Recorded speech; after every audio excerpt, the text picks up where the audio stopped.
ابھی وہ کھڑکی کے پاس پہنچا ہی تھا جب کھلی کھڑکی سے نظر اندر گئی۔ سامنے بیٹھی چچی کے چہرے پہ غصے کے تاثرات سجے تھے، وہ ناخوش نظر آئی رہی تھی، جبکہ نینا بھی کروٹ کے بل کھڑکی کی طرف پیٹ کر کے لیٹی ہوئی تھی۔ وہ اپنی سوچوں میں پوری طرح گم، غیر متوقع طور پر اپنے سامنے دیکھ کر نینا کا متوقع رد عمل سوچتا جا رہا تھا، جب اندر سے آتی ریشما چچی کی تیز آواز اسے کانوں میں سور پھونکتی محسوس ہوئی۔ چند لمحوں تک تو اسے اپنے کانوں پر یقین ہی نہ آیا جو سن رہا ہے۔ آیا وہ کوئی خواب ہے یا بدترین حقیقت؟ اس سے پہلے کہ اس کے حواس کام کرنا چھوڑتے وہ چکرا کر گر پڑتا، اس نے جلدی سے کھڑکی پر لگی گرل تھام کر سفید پڑتے ہونٹوں پر اپنی خشک ہوتی زبان پھیر کر انہیں تر کرنے کی ناکام کوشش کی۔ پورے جسم میں چوٹیاں سی رینگ رہی تھی، حلق میں کانٹے چبھ رہے تھے، اسے سمجھ نہیں آ رہی تھی وہ کیا محسوس کر رہا ہے۔ اس نے زور لگا کر کچھ بولنے کی کوشش کی، لیکن اسی پل قوت گویائی بھی سلب ہو چکی تھی۔ گویا اس کے ذہن بالکل بلینک ہو گیا تھا، اسے آس پاس سب کچھ اس طرح رکا ہوا محسوس ہو رہا تھا جیسے کوئی ہاتھ بڑھا کر ٹی وی پر چلتے ہوئے زندگی سے بھرپور منظر کو ریموٹ سے یکدم ساخت کر دے۔ اندر کمرے سے آتی چچی اور نینا کی کرہی آواز کی بازگشت بدستر اس کے کانوں پر ہتھوڑے کے مانند برس رہی تھی۔ تکلیف، دکھ، اذیت، اس وقت یہ سب الفاظ اس کے درد بیان کرنے کے لیے ناکافی تھے۔ اس وقت اسے سمجھ نہیں آ رہی تھی کیا کرے اور کیا نہ کرے، اپنے اعتماد کا خون ہو جانے پر ماتم منائے یا وقت پر اس راز کے افشا ہو جانے پر اللہ کا شکر ادا کرے۔ وہ نہ جانے کب تک اس سکتے کی کیفیت میں کھڑا رہتا جب اپنے پیچھے دھڑام کی زوردار آواز سن کر اس کا سکتہ ٹوٹ گیا۔ وہ اپنے حواسوں میں لوٹ آیا، یکلک ساخت ہوا منظر ایک بار پھر روا دوا ہو گیا۔ ارسل دوڑ کر اپنے سے 2 قدم کے فاصلے پر گرے افضل چچا تک پہنچے جو کھڑے قد سے زمین بوس ہوئے تھے، پاس ہی ان کی بیساکھی بھی پڑی تھی۔ ان کا چہرہ اس طرح سفید ہو رہا تھا جیسے جسم کا خون کا آخری قطرہ تک نچوڑ لیا گیا ہو، وجود بالکل ساخت آنکھیں اوپر کو چڑھی ہوئی تھی۔ وہ نہ جانے کس طرح ان کے ٹھنڈے پڑتے بیمار لاغر کمزور معذور وجود کو اپنے مضبوط بازوؤں میں سے اٹھا کر خارجی دروازے کی طرف دوڑا۔ چند قدم کے فاصلہ طے کرنے میں کئی مرتبہ اس کے قدم لڑکھڑائے، کتنی ہی مرتبہ گرتے گرتے بچا۔ ڈرائیونگ آتی ہے تمہیں؟ باہر آ کر سامنے والے گھر کے باہر کھڑے ایک 20-22 سالہ لڑکے سے بمشکل پوچھا۔ ایسے لگ رہا تھا جیسے وہ اپنے جسم کا سارا زور لگا کر حلق سے آواز نکالنے میں کامیاب ہوا ہو۔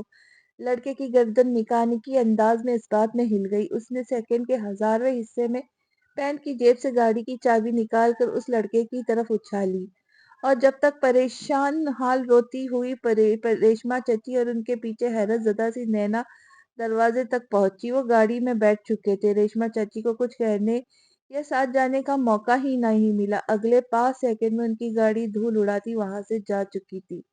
نہ جانے ارسل کب وہاں آیا تھا اور اس نے کیا کچھ سن لیا تھا۔ اندر آ کے پلنگ پر ٹکتے افضل صاحب کے بارے میں فکر مند ہونے کی بجائے بری طرح لب چباتے وہ انہی سوچوں میں مصروف تھی، جبکہ ریشما بیگم نے تو خوب زور و شور سے رونا شروع کر دیا۔ شاید وہ کافی دیر سے آنسو بہانے کے لیے کسی موقع کی تلاش میں تھی، اور اب انہیں افضل صاحب کی بدولت بخوبی وہ بہانہ مل گیا تھا۔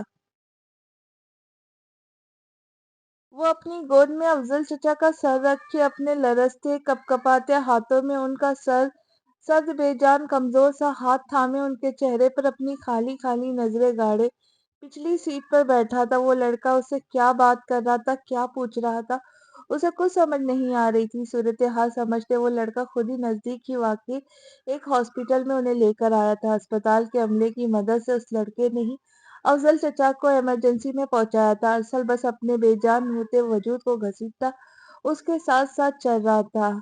ہم نے چیک کر لیا ہے، بٹ آئی ایم سوری، حرکت قلب بند ہو جانے کی وجہ سے تقریباً آدھا گھنٹہ پہلے ہی ان کی وفات ہو چکی ہے۔ وہ اسپتال کے ایمرجنسی کے سامنے پلر سے ٹیک لگائے کھڑا اپنے جوتے کی نوک سے فرش کو کرید رہا تھا جب 15 منٹ بعد ہی ڈاکٹر نے آ کر یہ روح فرسا خبر سنائی۔ ارسل کو ڈاکٹر کے الفاظ سن کر ذرا بھی حیرت نہیں ہوئی۔ جو کچھ وہ سن چکے تھے اس کے بعد بھی اگر کوئی زندہ رہ جاتا، مقام حیرت تو تب ہوتا۔ صبر کریں، جو اللہ کی رضا۔ ڈاکٹر کب کا جا چکا تھا، وہ اپنی سوچوں میں گم فرش پر نظریں جمائے کھڑا تھا جب وہی لڑکا پاس آ کر اس کے شانے پہ ہاتھ رکھتا دلاسا دینے لگا۔ ارسل نے اپنی بڑی بڑی لہو رنگ ہوتی نظریں اٹھا کر اس کی طرف دیکھا۔ عین اسی لمحے اونچی اونچی آواز میں روتی ہوئی چچی وہاں داخل ہوئی۔ وہ یقیناً اس لڑکے سے ہسپتال کا پوچھ کر وہاں پہنچی تھی، ان کے ساتھ نینا بھی تھی یا نہیں۔ ارسل نے نظر اٹھا کر نہیں دیکھا۔ میں تدفین کا انتظام کرتا ہوں۔ ایک لمحہ بھی وہ مزید وہاں رکے بغیر وہ اس لڑکے سے کہتا جلدی سے باہر نکل گیا۔ وہ افضل چچا کی تدفین کے بعد قبرستان سے ہی جو منظر سے غائب ہوا تو دوسرے دن شام کو وقت دوبارہ گھر میں داخل ہوا۔ شیلا صاحبہ جو ابھی کچھ دیر پہلے ہی افضل صاحب کے طرف سے آ کر بیٹھی تھی، اس کی مخدوش ہوتی حالت دیکھ کر دل تھام کر رہ گئی۔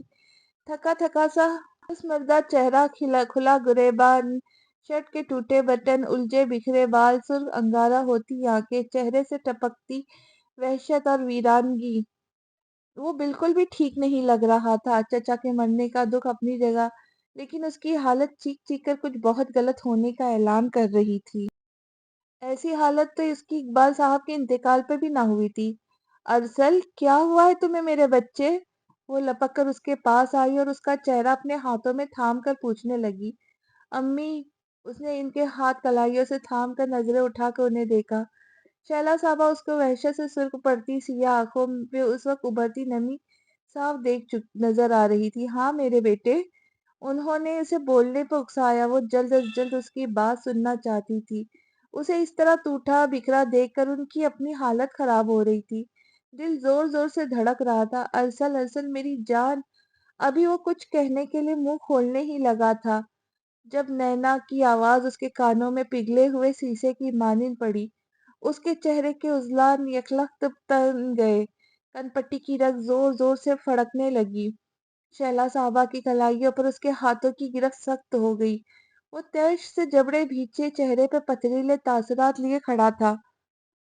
نینا چلتے ہوئے اس کے بے حد پاس آئی۔ ارسل، تمہیں کچھ غلط فہمی، وہ اس کے بازو پر اپنا مومی ہاتھ رکھ کر کہنے لگی جب اس نے پوری قوت سے اسے خود سے دور ڈھکیلا۔ نینا اس حملے کے لیے قطعی تیار نہ تھی۔ وہ دور فرش پر جا گری۔ اس نے جلدی سے اپنے ہاتھ زمین پر رکھ کے اپنا چہرہ زخمی ہونے سے بچایا۔ ارسل کی اس حرکت پر بلا اختیار شیلا صاحبہ کی چیخ بلند ہوئی۔ آنکھیں حیرت سے پھٹ سی گئی۔ وہ بے یقینی سے لبوں پر ہاتھ رکھ کے اسے دیکھے گئی۔ ارسل، یہ کیا طریقہ ہے؟ وہ ہوش میں آتے ہی اسے سرزش کرتے بولی اور تیزی سے زمین پر گری نینا کی جانب بڑھی۔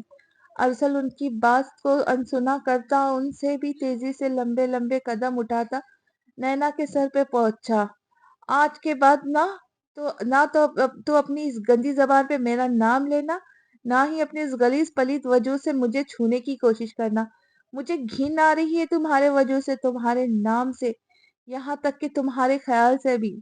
اس کے چہرے کے قریب اپنے چہرہ کر کے انگلی دکھاتا ہوا گرایا تو اس کے لہجے میں اژدہوں کی فنکار تھی۔ اس کی بوٹی کی طرح سرخ ہوتی آنکھوں سے نفرت کی ایسی لپٹیں نکل رہی تھی کہ نینا کو اپنا پورا وجود جھلستا محسوس ہوا۔ وہ بے ساختہ تھوک نگل کے رہ گئی۔ وہ کہہ کر وہاں ایک بھی لمحہ رکے بغیر اپنے کمرے میں جا کر بند ہو چکا تھا۔ پیچھے شیلا صاحبہ اسے پکارتی ہی رہ گئی۔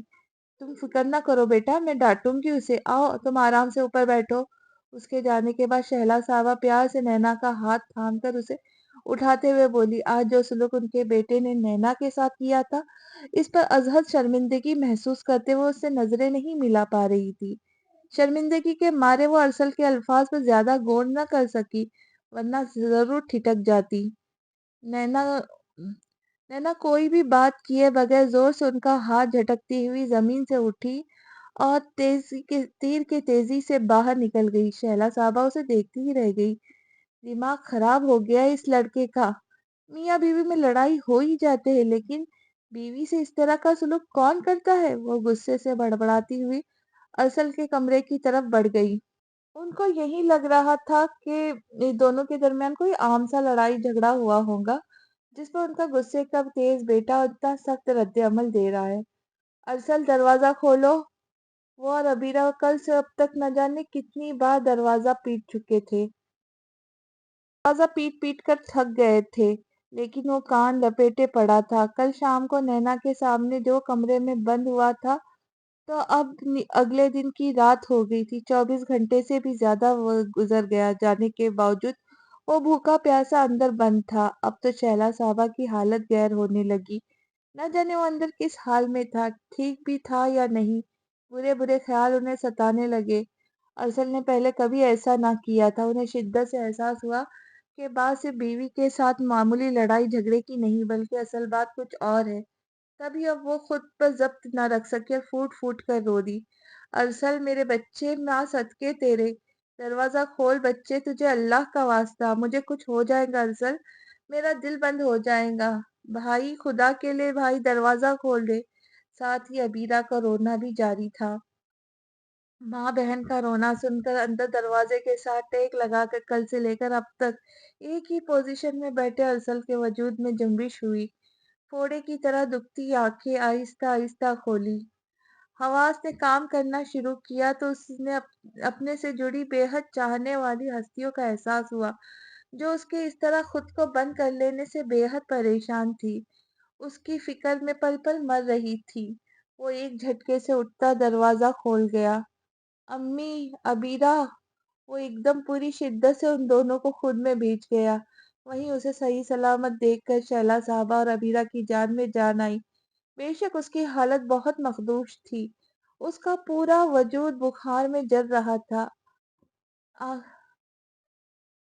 آنکھیں آنکھیں اس بری طرح سے سرخ تھی کہ لگتا تھا آنکھوں کی جگہ دو دہکتے ہوئے انگارے رکھے ہیں۔ پپڑی زدہ سوکھے ہوئے خشک ہونٹ ایک لمحے کے لیے تو اس کی حالت دیکھ کر دہل گئی، لیکن یہی شکر تھا کم از کم اس نے کمرے کا دروازہ کھولا، وہ باہر تو آیا۔ امیرہ جاؤ بیٹا، بھائی کے لیے کھانا اور دوائی لے کر آؤ۔ جب تینوں خوب آنسو بہا کر دل کا بوجھ ہلکا کر چکے تو شہلا صاحبہ نے دوپٹے کے پلوں سے آنکھیں صاف کرتے ہوئے عبیرہ سے کہا۔ وہ فوراً سر ہلاتی ہوئی چلی گئی۔ شہلا صاحبہ اسے لیے کمرے میں چلی آئی، اسے بیڈ پر بٹھا کر اس کے پاس بیٹھی تو فوراً ہی ان کی گود میں سر رکھ کر لیٹ گیا۔ وہ اس کے سر میں آہستہ آہستہ انگلیاں چلانے لگی۔ وہ بھی ماں کی آغوش میں سکون محسوس کرتا آنکھیں موند گیا۔ تبھی کچھ دیر میں عبیرہ ٹرے میں کھانا لیے چلی آئی۔ انہوں نے زبردستی اسے اپنے ہاتھوں سے 2 4 لقمے کھلائے۔ عبیرہ نے شہلا صاحبہ کو بھی زبردستی تھوڑا سا کھلایا جو اس کی فکر میں گھلتے دل خود بھی صبح سے بھوکی تھی۔ اب بتاؤ کیا بات ہے جو 3 دن سے تم نے اپنی یہ حالت بنا رکھی ہے؟ جب عبیرہ کھانے کے برتن سمیٹ کر وہاں سے چلی گئی تو اسے بخار کی دوا دینے کے بعد انہوں نے استفسار کیا۔ امی! اس نے ان کا ہاتھ تھام کر پردرد لہجے میں انہیں پکارا جبکہ آنکھوں کے کناروں سے آنسو کی ایک لکیر کی صورت بہہ کر کنپٹیوں میں جذب ہو گئے۔ شہلا صاحبہ تڑپ کر رہ گئی۔ ان کا دل کسی انہونی کی طرف اشارہ کر رہا تھا۔ وہ اچھی طرح جانتی تھی ارسل بہت مضبوط اعصاب کا مالک انسان ہے۔ نہ جانے ایسی کیا قیامت ٹوٹی تھی جو اس پر اس طرح بالکل ہی ڈہ گیا تھا۔ ارسل خدا کے لیے مجھے بتاؤ کیا بات ہے، کیوں میرے صبر کا امتحان لے رہے ہو بیٹا؟ چند منٹ کے انتظار کے بعد ہی جب وہ نہ بولا تو وہ بری طرح روتے ہوئے اپنے ضبط کھو کر چلائی۔ چند لمحوں بعد وہ اٹھ کر بیٹھ گیا، اپنی آنکھیں رگڑ کر صاف کیے بیک گراؤنڈ سے ٹیک لگا کر نظریں سامنے دیوار پر ٹکاتے کہنے لگا، نینا نینا مجھے اتنے عرصے سے دھوکہ دے رہی تھی امی، اسے میرا ہونا ہی نہیں تھا، یہ اس نے اول دن سے طے کر رکھا تھا۔ اسی لمحے شہلا صاحبہ کے جسم کا ایک ایک عضو گویا کان بن چکا تھا۔ وہ دم سادے بیٹھی غور سے بنا ٹوکے اسے سن رہی تھی۔ اس کے ذہن کے پردے پر اس صبح کا وہ بدنما منظر تازہ ہوا تھا تو چہرے پہ سختی چھا گئی جبکہ آنکھوں سے گہرے دکھ، کرب اور اذیت کے تاثرات نمایاں تھے۔ وہ جبڑے بھیچے بڑے صبر و حوصلے سے اپنے زخم ایک بار پھر کریدتا چلا گیا۔ یہ تو نے کیا کر دیا نینا؟ بغیر نکاح کے اس دلاور کے ساتھ رات ہی گزار لی؟ کہاں تو 2 سال تک اپنے شوہر کو خود کو بچاتی رہی، کہاں اس وڈیرے کے ساتھ حرام کاری کرائی؟ ریشما بیگم بہت غصے سے بول رہی تھی، ان کے چہرے پہ گہرے دکھ کے بادل چھائے تھے۔ صاف ظاہر تھا وہ بیٹی کے اس اقدام سے بہت رنجیدہ ہے۔ تو کسی موٹی آسامی کے لیے ہی تو اب تک شوہر نے خود کو بچا رہی تھی، اب سمجھو دلاور کے روپ میں مجھے میری منزل مل گئی تو سب کچھ نچھاور کر دیا اس پر۔ وہ نم بالوں میں انگلیاں چلاتے ازحد لاپرواہی سے بولی، ایسی بھی کیا کوٹیاں بنگلے تیرے نام کر دیا اس دلاور نے جو تیری منزل ہی ہو گیا وہ گہرے طنز سے بولی۔ آج ان کا چہرہ اجاڑ سا دکھتا تھا۔ کوٹیاں بنگلے بھی نام کر دے گا، ایک بار شادی تو ہو جانے دو، وہ مغرورانہ انداز سے اطمینان سے بولی۔ کوٹھیا اور ساتھ ہی ہاتھ بڑھا کر پاس پڑا پرس گھسیٹا، اس میں سے 5,000 کی نوٹوں کی ایک موٹی سی گڈی نکال کے ان کے آگے پھینکی۔ یہ دیکھو، یہ ابھی شروعات ہے، بس سمجھو اب اپنے دن بھی پھرنے والے۔ اماں، وہ آنکھوں میں چمک لیے پرسوچ لہجے میں بول رہی تھی۔ وہ بے یقینی سے اسے دیکھتے رہی۔ ان کی آنکھوں سے چھلکتی بے یقینی کو وہ نہ جانے کیا سمجھی، جب ہی مزید بولی، یقین نہیں آ رہا نا؟ ارے پوری طرح پاگل ہوا ہے وہ میرے پیچھے۔ خود سوچو، ایک رات گزارنے کے عوض 5 لاکھ دے سکتا ہے۔ جب اس کی بیوہ بن جاؤں گی تو کیا کچھ نہیں کرے گا میری خاطر؟ چہرے پہ معنی خیز مسکراہٹ لیے آنکھیں نچاتے ہوئے بولی تو ان کا سکتہ ٹوٹا۔ تیرا ستیاناش جائے نینا، اری تو بالکل ہی طوائف بن گئی۔ باپ دادا کی عزت نیلام کرتے تجھے بالکل حیا نہ آئی؟ وہ سینے پہ 2 ہتھڑ مار کر بری طرح چلائی۔ اس وقت وہ بالکل بھی اپنے آوازوں میں نہ لگتی تھی، جبکہ ان کی سخت بات سن کر نینا کا چہرہ غصے سے سرخ ہو گیا۔ ایک جھٹکے سے اٹھ کر بیٹھی اور ناگواری سے انہیں جھڑک کر بولی، دماغ تو ٹھیک ہے نا تمہارا؟ بالکل ہی سٹیا گئی ہو۔ جو فضول باتیں کیے جا رہی ہو، اس میں طوائف بننے کی کیا بات ہے؟ آج اشارہ کروں تو کل نکاح پڑھوانے آ جائے گا دلاور۔ وہ تو میں اسے نکاح کی وجہ سے ٹالے جا رہی ہوں۔ مجھے تو سمجھ نہیں آ رہی، سب کچھ پلان کے مطابق ہی تو ہو رہا ہے۔ اول دن سے یہ طے تھا، تم بھی تو یہی چاہتی تھی کہ کوئی اچھی موٹی آسامی ہاتھ آئے تو میں ارسل سے جان چھڑا لوں۔ پھر اب یہ واویلا کیوں کر رہی ہو؟ اور جب دن رات لڑکوں کے ساتھ پھرتی تھی، اس سے مہنگے مہنگے تحائف لیتی تھی، تب تو بڑی خوش ہوتی تھی تم۔ اور تم خود بھی تو گلی محلے کے دکانداروں کے پاس مجھے بھیج کر میٹھی میٹھی باتیں کر کے ٹکے ٹکے کی چیزیں منگواتی تھی، تب باپ دادا کی عزت کا نیلام نہیں ہوتی تھی؟ وہ بولنے پر آئی تو بولتی ہی چلی گئی۔ سچ تو یہ تھا، ماں کی کڑوی باتیں بری طرح چبھی تھی۔ جب ہی اس نے خوب ہی انہیں لتاڑا، اس نے آئینہ دکھا تو ان کے پاس کہنے کو کچھ نہ رہا۔ وہ چپ کی چپ بیٹھی ٹکر ٹکر اس کا چہرہ دیکھ رہی تھی۔ بس اب تو اس ارسل سے جلد از جلد پیچھا چھڑوانا ہے۔ اور ہاں، دلاور کو میرے نکاح کا نہیں پتا، اس کے گھر والے رشتہ مانگنے آئے تو تم بھی کوئی بات نہ کرنا اور اپنے لنگڑے شوہر کو بھی سمجھا دینا۔ انگلی اٹھا کے انہیں باور کروائے بیزار کے انداز میں مزید بولا، اب لائٹ بجھا کے باہر چلی جاؤ، کچھ گھنٹے سکون سے سونے دو مجھے۔ تکیے پر سر رکھ کر لیٹی۔ ایک تو میں پوری رات کی جاگی ہوئی، دوسرے جب سے آئی ہوں انہوں نے زچ کر کے سر میں درد کر دیا۔ زور سے بڑبڑاتے آنکھیں بند گئی، تبھی باہر سے دھڑام کی آواز آئی۔ کسی انہونی کا خیال سے ریشما بیگم کے ساتھ ساتھ وہ بھی دوڑ کر باہر صحن میں پہنچی۔ زمین پر گرے ابا اور ان کے پاس بیٹھے ارسل کو دیکھ کر ایک لمحے کے لیے اس کی آنکھوں کے سامنے اندھیرا چھا گئے۔ کچھ ایسی ہی حالت ریشما بیگم کی بھی تھی۔ وہ دونوں لپک کر دروازے کی طرف بھاگی جہاں سے ارسل انہیں باہر لے کر گیا تھا، لیکن ان کے جانے تک وہ محلے کے ایک لڑکے کے ساتھ وہاں سے روانہ ہو چکا تھا۔ ارسل کی زبانی یہ لرزہ خیز انکشاف سن کر شہلا بیگم تو ششدر بیٹھی تھی۔ ان کی حالت اس وقت کاٹو تو جسم میں لہو نہیں کہ مزداق تھی۔ وہ بار بار اپنے لبوں کو زبان پھیر کر تر کر رہی تھی۔ ارسل کی ابتر اجڑی حالت دیکھ کر انہیں کھٹکا ہو رہا تھا کہ بات کچھ خاص ہے، لیکن بات اتنی بڑی ہوگی یہ تو ان کے وہم و گمان میں بھی نہ تھا۔ وہ حیرت و بے یقینی کی اس کیفیت میں مبتلا تھی، اتنی تلخ حقیقت سن کر کوئی رد عمل بھی نہ دے سکی۔ بس پلک جھپکتے بغیر خاموشی سے اس کا چہرہ دیکھے جا رہی تھی، جبکہ وہ سر پر ہاتھ رکھ کے گہرے صدمے کے زیر اثر کہہ رہا تھا، مجھے نفرت محسوس ہو رہی، شدید نفرت، نینا سے نہیں، اس کے لیے اب میں اپنے لیے دل میں کوئی بھی جذبہ نہیں پاتا، چاہے وہ نفرت کا جذبہ ہی کیوں نہ ہو۔ مجھے خود سے نفرت محسوس ہو رہی ہے امی، حد سے زیادہ نفرت، اتنی نفرت کہ دل چاہتا ہے اپنے ہاتھوں سے اپنی جان لے لوں۔ کیسے میں اتنے سالوں تک اس لڑکی کے ہاتھوں بے وقوف بنتا رہا، کیسے نہ پہچان پایا اس کا اصلی گھناؤنا روپ۔ کتنا سمجھا تھا آپ نے مجھے، کتنا، لیکن میں اس کے ظاہری رنگ روپ کے چکا چوند سے اندھا ہو گیا تھا۔ کچھ نظر ہی نہیں آیا مجھے، کوئی فائدہ کا میری قابلیت کیا، کس کام کا میری ذہانت، جب میں اس آوارہ لڑکی کی حیثیت ہی نہ پہچان پایا۔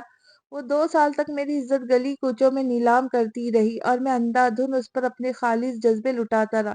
مجھے رشک آ رہا افضل چچا پر امی، رشک آ رہا ان پر۔ جو غیرت مند نکلے اور یہ کڑی حقیقت برداشت نہ کر سکے، جبکہ میں خود کیا ہوں، ایک بے غیرت ڈھیٹ جو یہ کڑوا گلی سچ سن کر بھی زندہ سلامت کھڑا ہے، سانس لے رہا ہے۔ کیوں بند نہیں ہو جاتی یہ سانسیں؟ مر کیوں نہیں جاتا میں افضل چچا کی طرح؟ موت کیوں مہربان نہیں ہوتی مجھ پر؟ دھیمی ہوتے ہوتے اس کی آواز اب سرگوشی میں ڈھل گئی تھی۔ شیلا صاحبہ بمشکل ہی سن پا رہی تھی وہ کیا کہہ رہا ہے، لیکن اس کے لفظوں سے زیادہ اس کے چہرے پہ رقم تکلیف ان کا دل چیر رہی تھی۔ کیوں نظر نہیں آئی مجھے اس کی آنکھوں میں بے وفائی؟ کیوں میں اس کی بے باکی کے پیچھے چھپی آوارگی نہ دیکھ پایا؟ وہ اپنے بال دونوں مٹھیوں میں جکڑتا زور سے چلایا۔ شیلا صاحبہ نے اسی لمحے اس کی اذیت کی انتہا محسوس کرتے بے ساختہ اسے اپنے سینے میں بھینچ لیا۔ وہ اونچا لمبا پورا مرد ماں کی مہربان آغوشوں میں سمٹا، پھوٹ پھوٹ کر رو دیا۔ وہ اس بری طرح بکھرا کہ ان کے لیے اسے سنبھالنا مشکل ہو گیا۔ ارسل کے آنسو ان کا لباس بھگوتے جا رہے تھے۔ بیٹے کے غم پر ان کی اپنی حالت بہت خراب تھی۔ ماہرین نفسیات کے مطابق ایک عورت کا رونا ایک عام سی بات ہے، لیکن جب ایک مرد روتا ہے تو وہ عورت سے 10 گنا زیادہ ذہنی اذیت اور ٹوٹ پھوٹ کا شکار ہوتا ہے۔ یہی وجہ تھی کہ اس کی اذیت محسوس کر کے ان کی آنکھوں سے اشک لڑکیوں کی صورت میں روا تھے۔ لفظ بالکل کم تھے، سارے لفظ کہیں کھو گئے تھے۔ انہیں سمجھ نہ آیا تھا کن لفظوں میں اسے دلاسا دے، تسلی کے وہ لفظ کہاں سے لائے جو اس کے دل پر ایسی ٹھنڈی فوار بن کے برسے کہ اس کے جلتے بلتے دل کو قرار آئے جائے۔ بہت دیر تک سرگوشی کی اسی آواز میں خود کلامی کرتا آنسو بہاتا رہا۔ انہوں نے بھی اسے کھل کر اپنا غم مٹانے دیا، اس سے پہلے کہ اس کے اندر بھرا یہ درد ناصور بنتا۔ بہتر تھا کہ اس کے لاوے کی صورت میں بہہ جاتا۔ وہ نرمی سے اس کے بالوں میں انگلیاں پھیرتی رہی۔ تھوڑی دیر بعد انہیں ارسل کی بھاری ہوتی سانسوں سے اس کے نیند میں چلے جانے کا علم ہوا۔ وہ وہیں ان کی گود میں چہرہ چھپائے سو چکا تھا۔ وہ 2 راتوں کا جاگا ہوا تھا، اس کی نیند خراب نہ ہو اس خیال سے وہ ویسے ہی اپنی آغوش میں سمیٹے خود بھی بیک گراؤنڈ سے ٹیک لگا گئی۔ فضا میں مؤذن کی اس پرسوز آواز میں فجر کی آواز گونج رہی تھی۔ جب ارسل کی آنکھ کھلی وہ ہڑبڑا کر اٹھ بیٹھا، چہرہ موڑ کر دیکھا تو شیلا صاحبہ بھی جاگ رہی تھی۔ ان پر نظر پڑتی اسے رات کا سارا منظر یاد آ گیا۔ امی، آپ ساری رات بے آرام رہی؟ اپنے کمرے میں جا کر آرام سے سو جاتی۔ اس نے بالوں میں ہاتھ پھیرتے ہوئے ان سے کہا۔ میں آرام سے سو گئی تھی میری جان۔ انہوں نے محبت سے اس کی پیشانی چومی، اٹھ کر واش روم کی جانب بڑھ گیا۔ تھوڑی دیر بعد نکھرا ستھرا فریش سا آفس جانے کے لیے پوری تیار ان کے سامنے تھا۔ شیلا صاحبہ ناشتے کی ٹرے تھامے کچن سے باہر آئی تو انہوں نے بدغور اسے دیکھا۔ وہ اس وقت سیاہ رنگ کی پینٹ اور اسکائی بلو شرٹ پر کالی اسٹرائپس والی ٹائی میں ملبوس تھا۔ نہا دھو کر شیو بنانے اور رات کی نیند لینے سے کافی بہتر لگ رہا تھا۔ رات والی ٹوٹ پھوٹ کا اس کے چہرے پر شائبہ تک نہ تھا، البتہ آنکھوں میں گہرے غم کی تہری رقم تھی۔ چہرے پر ایک جامد خاموشی چھائی تھی۔ وہ گہری سانس بھر کر رہ گئی۔ بے شک جس دھچکے سے وہ گزرا تھا اسے سنبھلنے کے لیے وقت درکار تھا۔ ارسل، ٹھیک سے ناشتہ کرو بیٹا، اسے ٹرے سے صرف چائے کا کپ اٹھاتے دیکھ کر بے ساختہ ٹوکتے ہوئے بولی۔ بس نکلتا ہوں امی، آفس کے لیے لیٹ ہو رہا ہے۔ وہ کلائی پر بندھی گھڑی پر نظر ڈال کر بولا اور اللہ حافظ کہتا گھر سے چلا گیا۔ نینا کی بے وفائی کا قصہ سن کر حمیرہ صاحبہ والے سبھی انگشت بدنگاہ ہو رہ گئے۔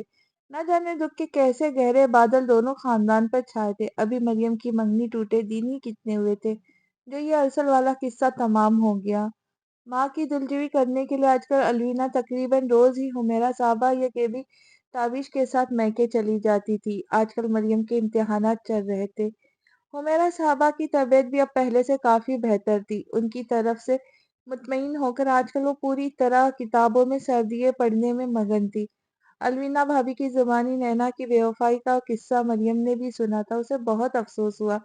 چند لمحوں تک یہ تو یقین ہی نہیں آیا۔ اس نے خود کافی مرتبہ ان دونوں کو خوشباش دیکھا تھا۔ یقین کرنا بہت مشکل تھا کہ نینا کے دل میں کچھ اس طرح کا خیال بھی ہو سکتا ہے۔ کئی دفعہ تو اسے بہت حیرت ہوئی کہ کوئی لڑکی اس حد تک بھی جا سکتی ہے۔ اسے تو شیلا صاحبہ کے بارے میں سوچ سوچ کے برا لگ رہا تھا۔ انہیں جلد از جلد بہو گھر لانے کا کتنا ارمان تھا۔ ارسل کیسے جگنوں سے چمکتے تھے۔ اس کی آنکھوں میں جب نینا ساتھ ہوتی تھی۔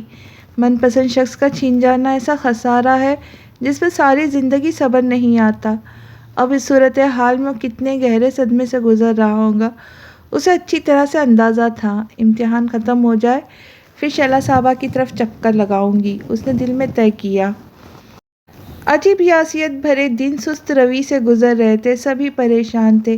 شیلا صاحبہ تو ارسل کو دیکھ دیکھ کر کڑتی تھی۔ اس واقعے کے بعد اس نے خاموشی اور گہری سنجیدگی کا لبادہ اوڑھ لیا تھا۔ مسکراہٹ تو اس کے لبوں کا راستہ ہی بھول گئی تھی، گو کہ وہ بالکل نارمل نظر آتا تھا، اپنے معمول کے مطابق آفس جاتا، گھر آ کے بھی روٹین کے مطابق سب کام انجام دیتا، لیکن اس کے اتنے نارمل انداز انہیں ہضم نہ ہوتے تھے۔ اس دن کے بعد اس نے ایک دفعہ بھی نینا کا تذکرہ نہ کیا تھا، نہ ہی انہوں نے یہ موضوع چھیڑا۔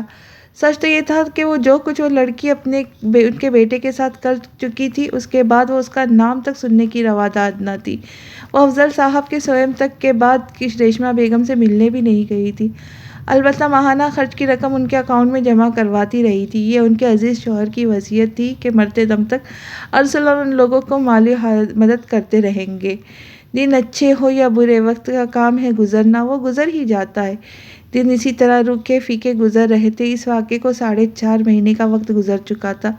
ریشمہ صاحبہ کی عدت ختم ہوئی تو وہ حمیرہ صاحبہ سے خود ملنے چلی آئی۔ وہ بہت کمزور اور غمزدہ دکھائی دیتی تھی۔ شیلا صاحبہ نے سارا وقت سرد مہری سے بیٹھی رہی۔ دل تو نہ چاہتا تھا ان کی شکل بھی دیکھے، لیکن کیا کرتی، مجبوری تھی۔ وہ پیر اٹھا کے ان کے گھر چلی آئی تھی، اور گھر آئے مہمان کے ساتھ بدسلوکی کرنے یا بد اخلاقی سے پیش آنا ان کی فطرت کے خلاف تھا۔ سو تمام تر ناگواری کے باوجود خاموش بیٹھی رہی، بلکہ مقدور پر ان کا مدارت بھی کی۔ ریشمہ بیگم خود بھی خاموش نادم سی آنکھوں میں نمی لیے بیٹھی تھی۔ ان کے بار بار کچھ کہنے کی کوشش میں کھلتے لب دیکھ شیلا صاحبہ کو خوب اندازہ ہو رہا تھا کہ وہ کچھ کہنا چاہتی تھی۔ آخر آدھا گھنٹے بعد جب وہ رخصت ہونے لگی تو ان کے ہاتھ تھام کر اپنی پیشانی ٹکا کر پھوٹ پھوٹ کر رو پڑی۔ بھابھی، آپ نے اور اقبال بھائی نے ہمیشہ مجھ نصیب و جلی پہ بہت احسان کیے، ایک آخری احسان اور کر دے، ارسل سے کہے نینا کو طلاق دے دے تاکہ میری بیٹی گناہ کرنے سے بچ جائے جس کی وہ بار بار مرتکب ہو رہی ہے۔ آپ کا بڑا احسان ہوگا بھابھی، نینا کے بار بار کے مطالبے پر بھی وہ اسے طلاق نہیں دے رہا ہے، آپ کہیں گی تو آپ کی بات نہیں ٹالے گا۔ ہچکیوں سے روتے وہ بڑی مشکل سے اپنی بات مکمل کر پائی اور پھر تیزی سے گھر کے باہر نکل گئی۔ پیچھے شیلا صاحبہ انہیں دکھ اور افسوس سے دیکھ کر رہ گئی۔ سچ تو یہ ہے کہ ان کی وگر کو حالت دیکھ کر وہ حد رنجیدہ ہو گئی تھی۔ بلا شبہ جو لوگ اپنی اندھی خواہشات کی تکمیل کے لیے اپنے نفس کو بے لگام چھوڑ دیتے، وہ دونوں جہاں میں بھی اسی طرح بدترین خسارہ پاتے ہیں۔ اللہ تعالیٰ نے قرآن مجید میں صاف صاف فرما دیا ہے، پاک عورتیں پاک مردوں کے لیے ہیں اور بدکار عورتیں بدکار مردوں کے لیے۔ تو پھر نینا ارسل کے ساتھ کس طرح ممکن تھا؟ بے شک اس پروردگار عالم سے بڑھ کر کوئی منصف نہیں۔ انہیں بے ساختہ اپنے اللہ پر پیار آیا، وہ نم آنکھوں سے اٹھی، شکرانے کے نوافل پڑھنے چل دی۔ وہ آفس سے آیا تو الوینا بھی گھر میں موجود تھی۔ وہ بہن اور بھانجی کو پیار کرتا وہیں لاؤنج میں صوفے پہ بیٹھ گیا۔ آج آفس سے آتے ہوئے دیر ہو گئی ارسل، الوینا نے گھڑی کے 8:15 بجاتی سوئیوں کو دیکھ کر کہا۔ اس نے زرش کی گود میں بٹھاتے ہوئے مبہم سا ہنکار بھرا۔ آج ہی کیا، یہ تو روز ہی اسی ٹائم پہ آتا ہے، بلکہ اکثر تو 9 بھی بج جاتے ہیں، شیلا صاحبہ نے شکایتی لہجے میں کہا تو خاموش ہی رہا۔ کیوں ارسل، اتنی رات تک گھر سے باہر کیوں رہتے ہو؟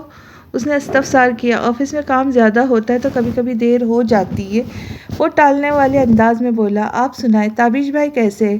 اس نے موضوع بدلتے ہوئے کہا۔ اللہ کا شکر ہے سب ٹھیک ہے، تابش بھی ابھی آئیں گے مجھے لینے، اس نے بتایا۔ آپ آج یہیں رک جائیں آپی، اچھا ہے، امی کا بھی دل لگ جائے گا، ابیرہ اپنی پڑھائی میں مصروف ہوتی ہے، امی اکیلی بور ہوتی رہتی ہے، اس نے زبردستی لہجے پہ بشاشت پیدا کی۔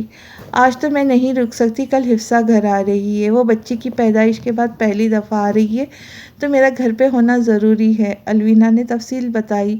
وہ سر ہلا کر گود میں بیٹھی زرش کی طرف متوجہ ہو گیا جو اسے اپنے اسکول کی کوئی بات بتا رہی تھی۔ تبھی شیلا صاحبہ نے الوینا کی آنکھ سے اشارہ کیا تو وہ گلا کھنکار کر گویا ہوئی۔ اور ویسے بھی اگر تمہیں امی کا اتنا ہی احساس ہے تو ان کی بوریت دور کرنے کا کوئی مستقل حل تلاش کر لو نا، اس کی بات سنتے ہی اس کا مطلب سمجھ کر ارسل کے تاثرات تن گئے۔ مجھے اس موضوع پر کوئی بات نہیں کرنی۔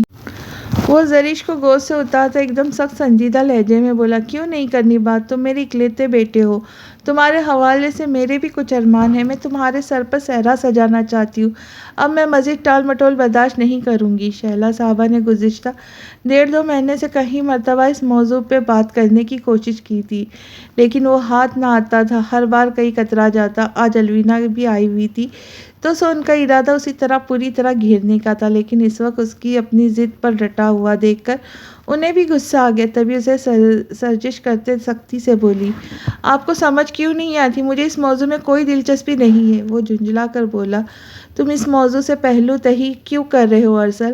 آخر کب تک اس معاملے کو لٹکاتے رہو گے؟ اسے طلاق دے کر یہ قصہ ختم کیوں نہیں کر دیتے بیٹا؟